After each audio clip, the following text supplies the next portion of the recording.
Eve teasing সবসময় এরকম না কেউ আপনার গায়ে হাত দিল, ইফটিজিং সবসময় এরকম না কেউ আপনার পথ আটকালো, ইফটিজিং কাইন্ড অফ এরকম যে কেউ আপনাকে আপনার পাশ দিয়ে যাওয়ার সময় একটা অপ্রীতিকর শব্দ বলল।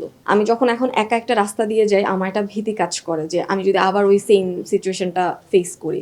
আমার খুব ছোটবেলার একটা কাহিনী মনে আছে, তখন আমি ক্লাস 4 or 5 পড়ি এরকম। সো আমি তখন দাদু বাড়িতে ছিলাম, আমাদের গ্রামের বাড়িতে। সো তখন একটা ছেলে এরকম ছিল, ও ঢাকায় থাকতো, সামটাইমস ও গ্রামের বাড়িতে যেত। তো ওই ছেলেটা সামহাও আমাকে অনেক ডিস্টার্ব করতো, অ্যাজ ইন রাস্তায় দাঁড়িয়ে থাকতো বা আমি যাওয়ার সময় কথা বলার চেষ্টা করতো। তো আমি যেহেতু অনেক ছোট ছিলাম তখন, আমার সাথে আম্মু সবসময় ছিল, আমাকে টিউশনে নিয়ে যাওয়া, ওখান থেকে নিয়ে আসা, আম্মু সবসময় ছিল। সো ও কখনো আমার সাথে আসলে কথা বলার সাহস করেনি, কিন্তু ওই সিচুয়েশনটা আমাকে একটা ভয় তৈরি করে দিয়েছে। আমি যখন এখন একা একটা রাস্তা দিয়ে যাই আমার একটা ভীতি কাজ করে যে আমি যদি আবার ওই সেম সিচুয়েশনটা ফেস করি বা আমাকে যদি কেউ টিজ করে বা কেউ যদি একটা বাজে কথা বলে। আসলে ইফটিজিং সবসময় এরকম না কেউ আপনার গায়ে হাত দিল, ইফটিজিং সবসময় এরকম না কেউ আপনার পথ আটকালো, ইফটিজিং কাইন্ড অফ এরকম যে কেউ আপনাকে আপনার পাশ দিয়ে যাওয়ার সময় একটা একটা অপ্রীতিকর শব্দ বলল, সেটাও কিন্তু একটা ইফটিজিং এর মতো। এবং ওই অপ্রীতিকর শব্দটা আপনাকে অনেক দিন পর্যন্ত তাড়াবে যে